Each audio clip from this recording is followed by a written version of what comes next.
उत्तर प्रदेश की सियासत में संजय सिंह की अखिलेश यादव से मुलाकात से हलचल मची हुई है। आम आदमी पार्टी लीडर ने आज समाजवादी पार्टी सरबराह अखिलेश यादव से मुलाकात की। चुनावी साल में अचानक इस मुलाकात से कयास आराइयों का बाजार गर्म है।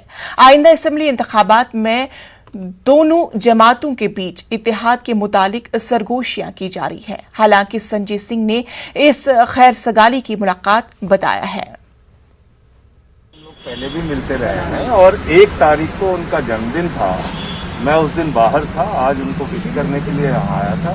ये एक शिष्टाचार की मुलाकात थी, इसके और कोई मायने नहीं। जिला पंचायत के चुनाव में निश्चित रूप से जो कुछ भी हुआ है उस पर भी बातचीत हुई। उत्तर प्रदेश में 25 जिला पंचायत अगर निर्विरोध हो रहे हैं तो ये सीधे सीधे जिला पंचायत अध्यक्ष के चुनाव को आदित्यनाथ जी की सरकार ने अपराहित किया, यही कहा जाता है। अभी तो आज तो सिर्फ शिष्टाचार की मुलाकात थी, इसीलिए आया। धन्यवाद।